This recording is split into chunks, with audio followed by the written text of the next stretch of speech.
पहले ये समझ लेते हैं कि कफ सिरप जहर कैसे बना, किन किन कंपनियों के दवाओं में मिलावट पाई गई और सरकार ने अब तक इन पर क्या एक्शन लिया। कोल्ड ड्रिप सिरप पीने से जिन 18 बच्चों की मौत हुई, उन सभी बच्चों की किडनी फेल हो गई। तमाम कोशिशों के बाद भी बच्चों को बचाया नहीं जा सका। 2 बच्चों की मौत तो आज ही हुई है। आज भी मध्य प्रदेश के कई बच्चे नागपुर के हॉस्पिटल में हैं। अभी तक इस दवा का कहर मध्य प्रदेश और राजस्थान में ज़्यादा दिखा है, लेकिन इसके बाद कई राज्यों ने कोल्ड ड्रिप सिरप के इस्तेमाल पर रोक लगा दी है, क्योंकि जांच में जो पता चला वो वाकई में डराने वाला है। Cold drip syrup Shri Sen pharmaceutical manufacturers नाम की कंपनी बनाती है।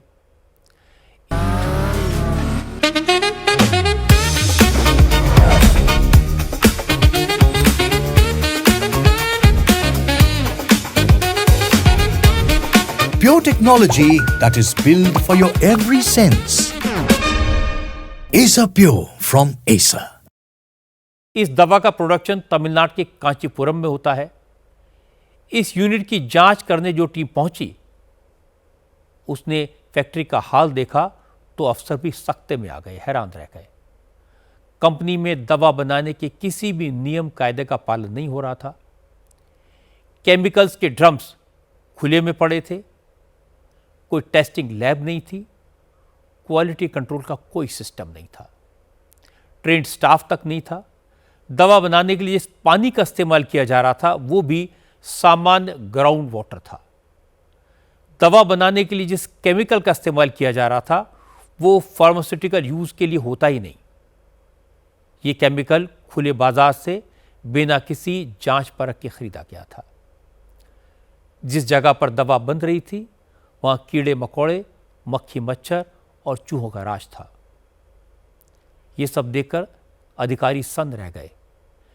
जांच के बाद 44 पन्नों की रिपोर्ट तैयार की। उसमें लिखा कि कोल्ड ड्रिप कप सिरप बनाने में 39 तरह की गंभीर गड़बड़ियां और 325 तरह की अन्य कमियां पाई गई। हमारे संवाददाता टी राघवन ने बताया कि कप सिरप में 0.1% ग्लाइकॉल होना चाहिए, जबकि कोल्ड ड्रिप कप सिरप में इस केमिकल की मात्रा 48.1% पाई गई, यानी मानक से, स्टैंडर्ड से 481 गुना ज़्यादा। ये केमिकल सीधे किडनी पर हमला करता है। इसीलिए जिन बच्चों को कोल्ड ड्रिप सिरप दिया गया उनकी किडनी फेल हो गई। चिंता की बात है कि सिर्फ कोल्ड ड्रिप सिरप में गड़बड़ी नहीं मिली, दूसरे कई कफ सिरप्स की जांच भी हुई। तो गुजरात से बनी रीलाइफ और रेस्पी फ्रेश टीआर सिरप में भी मानक से ज़्यादा डाई एथिलीन ग्लाइकोल पाया गया। रीलाइफ में इस केमिकल की मात्रा 60 गुना 60 टाइम्स और रेस्पी फ्रेश टीआर सिरप में 136 टाइम्स 136 गुना पाई गई। इसलिए अब इन दवाओं के इस्तेमाल पर भी पाबंदी लगा दी गई है और बाजार में मौजूद ये कफ सिरप वापस कराए जा रहे हैं।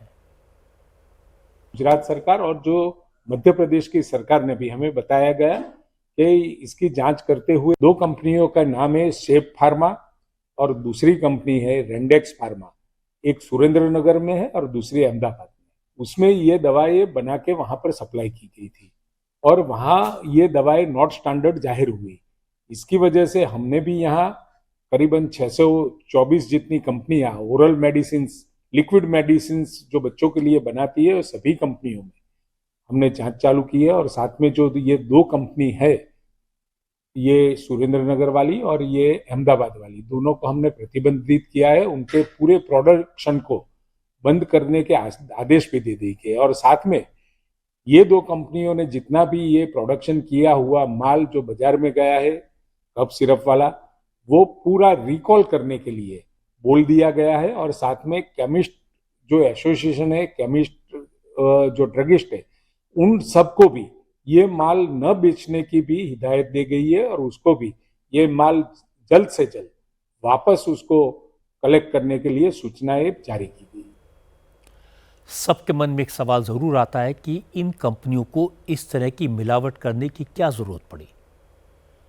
जिस केमिकल को 0.01% मिलाने से काम चल सकता है, उसे 500 गुना मिलाने की क्या ज़रूरत? ये सवाल मैंने एक्सपर्ट से पूछा तो पता चला कि सर्दी खांसी जुकाम की दवा में सॉल्वेंट के तौर पर प्रोपाइलीन ग्लाइकोल का इस्तेमाल होता है।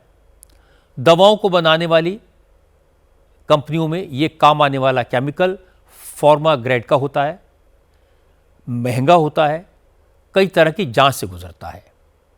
इसलिए मिलावट करने वाली कंपनियां फार्मा ग्रेड का प्रोपाइलीन ग्लाइकोल खरीदने के बजाय खुले बाजार से सस्ता केमिकल खरीद लेती हैं जो कंटेमिनेटेड होता है। इसके अलावा डाईएथिलीन ग्लाइकोल भी सॉल्वेंट का काम करता है, लेकिन इसका इस्तेमाल इंडस्ट्रियल सॉल्वेंट के तौर पर होता है। ये सस्ता होता है पर जहरीला होता है। इसका इस्तेमाल ब्रेक फ्लूइड, पेंट और प्लास्टिक बनाने में सॉल्वेंट के तौर पर किया जाता है। लेकिन कोल्ड ड्रिंक बनाने वाली कंपनी श्रीसेन फार्मास्यूटिकल इस केमिकल को कफ सिरप बनाने में इस्तेमाल कर रही थी, वो भी तय मात्रा से 500 गुना ज़्यादा। इसलिए जो दवा बच्चों को दी गई वो उनके लिए जहर साबित हुई। देखिए, डाई एथाइल ग्लाइकोल जो है ये बेसिकली इंडस्ट्री में यूज़ होने वाला एक मटेरियल है। वो एज ए सॉल्वेंट और प्रिजर्विंग मॉइस्चराइजिंग की तरह यूज़ होता है, जैसे टेक्सटाइल इंडस्ट्रीज़ है, एंटी फ्रीज इंडस्ट्रीज़ है। लेकिन ये एक चीपर ऑप्शन है जो कि फार्मास्यूटिकल में जो एज ए सॉल्वेंट यूज़ करते हैं, दैट इज़ द ग्लिसरीन।